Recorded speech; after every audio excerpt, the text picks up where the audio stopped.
चलिए ऐसे बताइए कि ऐसी कौन सी विधा है, ऐसी कौन सी विद्या है जो आत्मविश्वास से बढ़ती है और आत्मविश्वास को बढ़ाती भी है, जो सफलता का प्रतीक है, श्रेष्ठता का प्रतीक है, इंसान को लोकप्रिय भी बनाता है और साथ ही में सक्षम भी। भाषण कला, पब्लिक स्पीकिंग। इंसान को ज़िंदगी में पब्लिक स्पीकिंग यदि आती है तो वो अच्छा नेता बन सकता है, चाहे वो राजनीतिक हो, चाहे वो प्रशासक हो, चाहे वो वैज्ञानिक हो, चाहे व्यापारी हो, उद्योगपति हो, कोई भी हो। कितने बड़े बड़े लोग महान वक्ता बन के इस विश्व के इतिहास को नया रूप दे सके। ग्रीस के पेरिक्लीस, डेमोस्थेनेस, सोक्रेटिस, रोम के जूलियस सीजर, सिसरो, अमेरिका के Lincoln, Obama, Clinton, Kennedy, England के चैम्बरलेन, चर्चिल, डिज़रेली जैसे लोग, और हिंदुस्तान में महान वक्ताओं की एक लंबी सूची।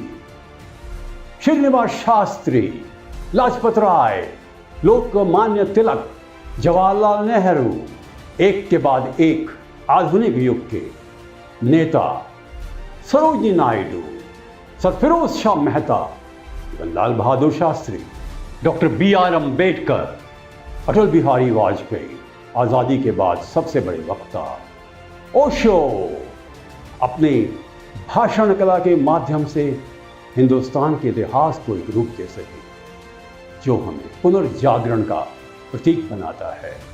हम भी बन सकते हैं अच्छे वक्ता। शुरू में कोई नहीं बन सकता।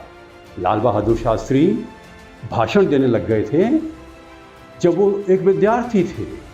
अटल बिहारी वाजपेयी ने छोटी क्लास में ही, 5वीं क्लास में, माँ से कहा आज मुझे स्कूल में भाषण देने जाना है, मैं जा रहा हूँ। माँ ने आशीर्वाद दिया।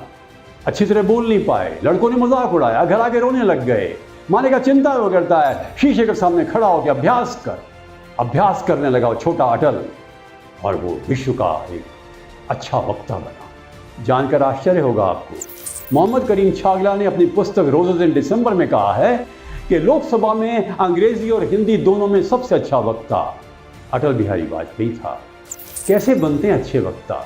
Number 1, substance. तैयारी पूरी करिए, विषय सामग्री, रिसर्च करिए, किताबों को देखिए, गूगल को देखिए, बात करिए, चिंतन मनन कीजिए, मैटर इकट्ठा कीजिए, स्टैटिस्टिक्स, डेटा, कोटेशंस, तर्क, लॉजिक। Number 2, sincerity.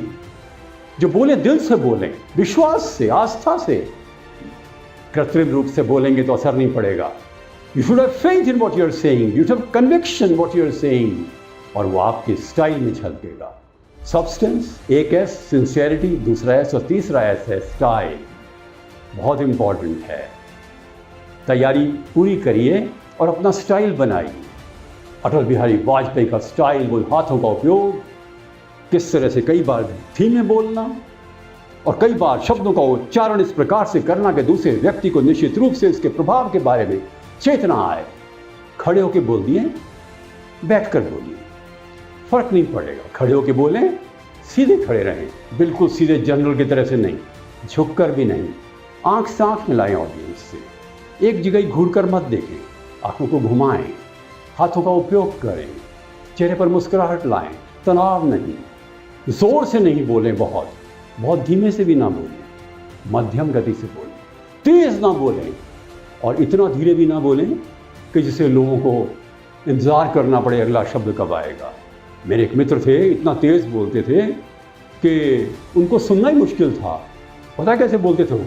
और ये बहुत आवश्यक है हिंदुस्तान की जनता को जानना कि जिस प्रकार से जनतंत्र के नियमों का पालन हम सब करते हैं तभी जाकर के देश निर्माण होगा।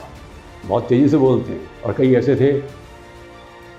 बहुत ज़रूरी है ये जानना कि हम किस प्रकार से अपने कर्तव्यों का वहन करें। छोटी सी बात बताएं आपको, जब सितंबर 1893 में वर्ल्ड पार्लियामेंट ऑफ रिलीजन्स में विवेकानंद जी को बोलने के लिए पहले कहा गया तो उन्होंने पहले तो मना कर दिया, बाद में बोलूँगा। जो कोऑर्डिनेटर था समन्वयक उसे फिर कहा, फिर मना कर दिया, बाद में बोलूँगा। बाद में उसने समन्वयक ने कहा कि अगर आप अपनी बोलेंगे तो चांस चला जाएगा। तो विवेकानंद जी उठे, कह रहे मेरे पैर कांप रहे थे अंदर, गला सूख रहा था, दिल धड़क रहा था, फिर भी मैंने किसी को पता ही नहीं चलने दिया कि मैं घबरा रहा हूँ, और मैंने पूरा भाषण बोल दिया। कागज़ कोई सामने नहीं था, और वो ग्रेट स्पीकर बना। और जो उन्होंने सारे भाषण दिए शिकागो में, एक के बाद एक, आज तक निश्चित रूप से कह सकते हैं सर्वोत्तम भाषणों में से हैं। अर्थात यदि कभी घबराहट लगे तो पता मत चलने दीजिए कि आप घबरा रहे हैं। साथियों, अभ्यास अभ्यास अभ्यास, practice practice practice. Public speaking की यदि कोई एक ज़रूरत है, अभ्यास है। करते चले जाइए, शीशे के सामने भी, अकेले भी, दोस्तों के सामने। जितना ज़्यादा बोलेंगे उतना ही ज़्यादा आपकी वाणी में प्रभाव आएगा। नए शब्दों का उपयोग भी कीजिए, नए मुहावरों का उपयोग भी कीजिए। जय जवान जय किसान, लाल बहादुर शास्त्री। तुम मुझे खून दो, मैं तुम्हें आज़ादी दूंगा, सुभाष चंद्र बोस। आराम हराम है, जवाहरलाल नेहरू। स्वराज्य मेरा जन्म सिद्ध अधिकार है, इसे मैं लेकर रहूंगा, लोकमान्य तिलक। अच्छी किताबें पढ़िए, भाषा को प्रांजल बनाइए, शौक रखिए, और पूरी प्लानिंग करके, रिहर्सल करके बोलिए। रिहर्सल करने के बाद निश्चित रूप से हमारे भाषण में कोई कमी ना रह जाएगी। और जब भी मौका मिले ना बोलने का, छोड़िएगा मत, आगे बढ़िए, समीक्षा कीजिए। आप अच्छे वक्ता बनेंगे, क्योंकि अच्छे वक्ता बनना आपका कर्तव्य भी है, आपका अधिकार भी है, आपका अवसर भी है। नमस्कार।